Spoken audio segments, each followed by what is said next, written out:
Greetings everyone, my name is Priyanka and we are going to do today chapter 7 of Honeycomb book, and name of this chapter is The Invention of Vita Wong, and this one is written by Roald Dahl. ये जो lesson है इसमें actually हम एक ऐसे scientist के बारे में जानेंगे जो कि कुछ इन्वेंशंस करते हैं और कुछ क्रिएट करते हैं कोई मेडिसिन जिसको पीने से लोगों की एज चेंज हो जाती है। इससे पहले कि हम ये शुरू करें, क्या कभी आपके दिमाग में ये सवाल आया है कि मेरी लोकेलिटी में कौन सी चीज़ है जो सबसे ओल्ड हो सकती है?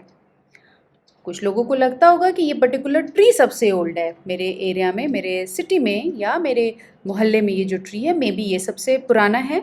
कुछ लोगों को कोई बिल्डिंग सबसे ज़्यादा पुरानी लगती होगी, इवन कुछ लोगों को कोई इंसान सबसे ज़्यादा एजेड लगता होगा कि ये दादाजी या ये दादी जी पर्टिकुलर जो हैं वो सबसे ज़्यादा एजेड हैं। ये जो स्टोरी है ये कुछ एज से ही रिलेटेड है। ओके, इसमें जो इन्वेंटर है, जो साइंटिस्ट है, वो कुछ लिक्विड बनाता है और उसको पीने से, उसे कंज्यूम करने से एज लोगों की चेंज हो जाती है। जो लोग ओल्ड होते हैं वो यंग हो जाते हैं और जो यंग होते हैं वो ओल्ड हो जाते हैं। क्या कन्फ्यूज़न क्रिएट होता है और उस कन्फ्यूज़न को क्लियर करने के लिए साइंटिस्ट क्या क्या करता है, आइए हम जानते हैं। Mister Wonka said, "So once again I rolled up my sleeves and set to work." इस स्टोरी में मिस्टर वोंका जो कि साइंटिस्ट हैं वो एक बच्चे से बात कर रहे हैं जिसका कि नाम है चार्ली। वो पूरी स्टोरी में, थ्रू आउट द स्टोरी, वो चार्ली से ही बातें कर रहे हैं और उससे ही अपने इन्वेंशंस के बारे में बता रहे हैं। तो यहाँ पे मिस्टर वोंका कहते हैं, "so once again I rolled up my sleeves and set to work." Rolled up my sleeves means मैं रेडी हो गया, किसके लिए? काम करने के लिए। Once again I squeezed my brain searching for the new recipe. और फिर से मैंने अपने दिमाग पे जोर डाला एक बार और। क्यों? For searching new recipe. Recipe यहाँ पे हम सोच सकते हैं उस चीज़ से, जैसे अगर हम कोई खाने में कोई चीज़ बनाते हैं तो उसकी कोई पर्टिकुलर रेसिपी होती है, जैसे उसमें कि हम ये इंग्रेडिएंट्स डाल सकते हैं और उसको इतनी फ्लेम पे पकाना है। उसी तरह से केमिस्ट्री में भी ये जो साइंटिस्ट इन्वेंशंस करते हैं लैब्स में, उसकी भी एक पर्टिकुलर रेसिपी होती है। I had to create age. Scientist कहता है मैं किस लिए तैयार हुआ, मुझे किस चीज़ की रेसिपी चाहिए थी? I had to create age to make people old, older, oldest. वो कहते हैं मुझे किस लिए रेसिपी चाहिए थी? To make people old, old, older, oldest. मुझे लोगों को बूढ़ा, बूढ़ा और बूढ़ा बनाने की रेसिपी चाहिए हुई होती थी। हा हा, और फिर वो हंसते हैं। I cried, for now the ideas were beginning to come, and now as I was ready to work in my lab, ideas had started coming to my mind. Who was telling this? This scientist is telling this to a young boy named Charlie. What is the oldest living thing in the world? What lives longer than anything else? Scientist के दिमाग में काम करने से पहले क्या thought आया कि कौन सी ऐसी चीज़ है कि वर्ल्ड में जो ओल्डेस्ट लिविंग थिंग है। ओल्डेस्ट मीन्स सबसे पुरानी और लिविंग मीन्स जिंदा चीज़ वर्ल्ड में, संसार में, दुनिया में क्या है? What lives longer than anything? ऐसी कौन सी चीज़ है जो हर किसी चीज़ से या किसी भी चीज़ से ज़्यादा दिनों तक चलती है, ज़्यादा दिनों तक जिंदा रहती है? A tree, Charlie said.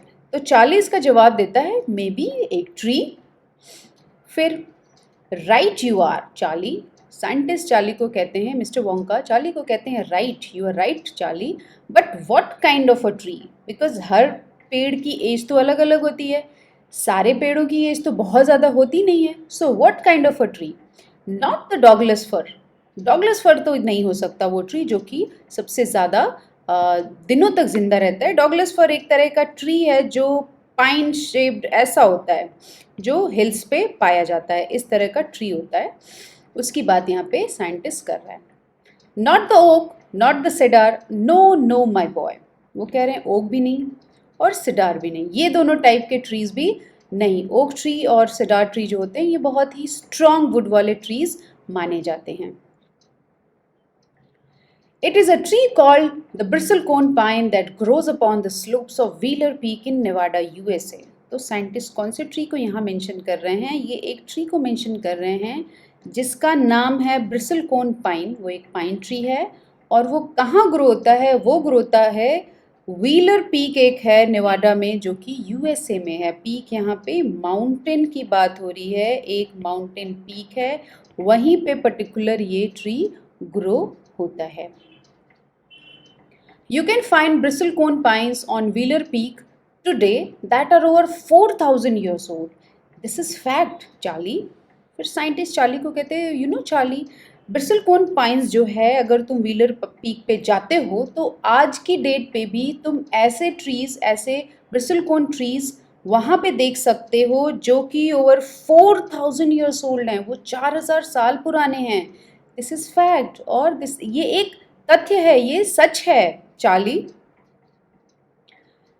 Ask any dendrochronologist you like, वो कहते हैं चार्ली को कि तुम किसी भी डेंड्रोक्रोनोलॉजिस्ट से पूछ सकते हो। डेंड्रोक्रोनोलॉजिस्ट होते हैं वो लोग जो वुड्स की या फिर वो जो ट्रीज़ की एज कैलकुलेट करते हैं। और ट्रीज़ की एज हम कैसे कैलकुलेट करते हैं, जब कोई पर्टिकुलर ट्री होता है उसका स्टेम ऐसे कट किया जाता है तो ये जो सर्कल बनता है, ये जो स्टेम का अगर आप देखेंगे तो इसमें बहुत सारे ऐसे ऐसे रिंग्स बने होते हैं, उसकी डेटिंग की जाती है, कार्बन डेटिंग की जाती है और उससे उस पुराने ट्री का एज गेस किया जाता है कि ये ट्री कितने ईयर्स ओल्ड हो सकता है। इतना बोलने के बाद मिस्टर वोंका चार्ली को कहते हैं and look that verb up in the dictionary, और उस वर्ड को तुम डिक्शनरी में ढूंढो, बिकॉज ये बड़ा सा वर्ड था छोटे बच्चे चार्ली के लिए। तो मिस्टर वोंका उसे कहते हैं जब तुम घर जाओ, when you get home, will you please search for this word in your dictionary, क्या तुम सच इसका मतलब ढूंढोगे, मीन्स ये इम्पॉर्टेंट है जानना इसका meaning. So that started me of, और फिर मैंने अपना काम शुरू कर दिया। I jumped into the great glass elevator and rushed all over the world collecting special items from the oldest living things. तो मिस्टर वोंका ने क्या किया, वो जंप करते हैं अपने ग्रेट ग्लास एलिवेटर में। इन्होंने ग्लास एलिवेटर जो इन्वेंट किया था जिसकी मदद से वो कहीं भी कभी भी पहुंच सकते थे। ये बिल्कुल एनीवेयर डोर टाइप था जिससे कहीं भी कभी भी पहुंचा जा सकता है, जो आपने कार्टून्स में देखा होगा। नाउ वो उससे कहाँ जाते थे, वो वर्ल्ड के किसी भी कोने में पहुंच जाते थे to collect the special items from the oldest living things. So यहाँ पे उन्होंने किस लिए यूज़ किया ग्रेट ग्लास एलिवेटर को, कि दुनिया के कोने कोने में जाके जो स्पेशल आइटम्स उन्हें अपनी रेसिपी के लिए चाहिए हुए थे, कहाँ से उन्हें कलेक्ट करना था, from the oldest living things, जो सबसे पुरानी चीज़ें हैं जो अर्थ पे एग्जिस्ट कर रही हैं, दुनिया में एग्जिस्ट कर रही हैं, उन सब चीज़ों से उन्हें कुछ कुछ सैम्पल्स लेने थे। फिर अपने ग्लास एलिवेटर में बैठ के मिस्टर वोंका ने पूरी दुनिया का चक्कर लगाया और अपने काम की चीज़ें कलेक्ट करनी शुरू कर दी। तो उन्होंने क्या क्या कलेक्ट किया, उन्होंने कलेक्ट किया a pint of sap from a 4,000 year old bristlecone pine. एक ब्रिसलकोन पाइन नाम का जो पेड़ था जो ऑलरेडी मेंशन हो चुका है, उससे उन्होंने सैप कलेक्ट किया। सैप होता है लिक्विड जो हमें प्लांट्स और ट्रीज से मिलता है, और उन्होंने किससे लिया, एक पाइन ट्री से जो कि 4,000 ईयर्स ओल्ड था। फिर नेक्स्ट चीज जो उन्होंने ली वो थी the toenail clippings. Toenail clippings ली उन्होंने किससे, a 168 year old Russian farmer, एक फार्मर जो कि 168 ईयर्स ओल्ड था, और वो कहाँ का था, वो रशिया का था, और उसका नाम क्या था, पेट्रोविच ग्रेगोरविच। और उन्होंने उसके टोनेल्स क्लिपिंग कलेक्ट किए। फिर उन्होंने क्या लिया, an egg laid by a 200 year old tortoise belonging to the king of Tonga. King of Tonga को बिलोंग करने वाला एक 200 साल का कछुआ था, उससे उन्होंने क्या लिया, एक एग लिया, अंडा लिया। अब यहाँ पे देखिए आप, एक वर्ड है टॉर्टोइस और एक और वर्ड होता है turtle.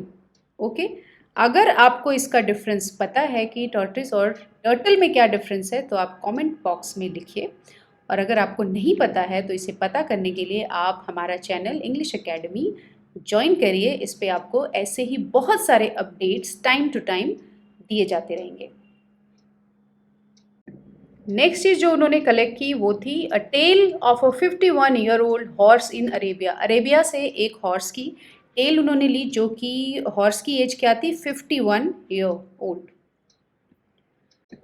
Then he collected the whiskers of a 36 year old cat called Crumpets. एक कैट है जिसको कि क्रम्पेट कहा जा रहा है, वो 36 ईयर ओल्ड है और उसके विस्कर्स, ये हैं विस्कर्स कैट के जो मिस्टर वोंका ने कलेक्ट किए।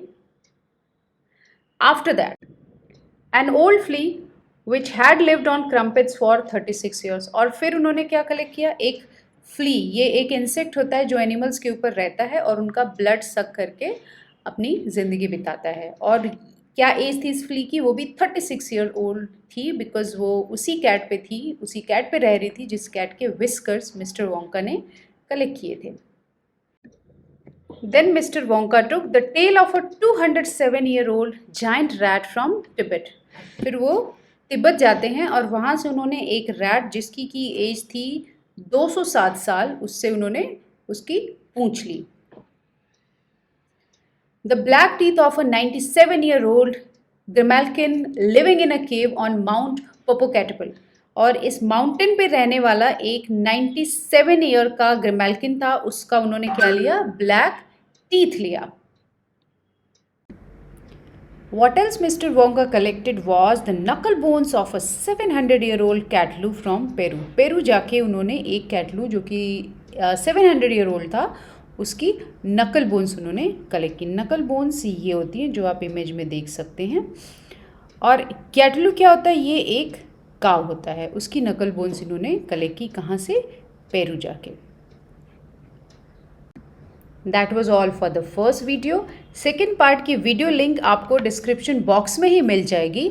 और इससे पहले कि मैं ये वीडियो एंड करूँ, मैं आपको फिर से रिमाइंड करा देना चाहती हूँ कि अगर आपने अभी तक special program score 100% in English grammar को सब्सक्राइब नहीं किया है तो आप उसे कर लें, because offer price limited time के लिए ही अवेलेबल है। और आपका अगर इससे रिलेटेड कोई भी सवाल है तो आप कमेंट सेक्शन में पूछ सकते हैं, आपके सवालों के जवाब ज़रूर दिए जाएंगे। That was all for the first part of this video. Thank you everybody for watching.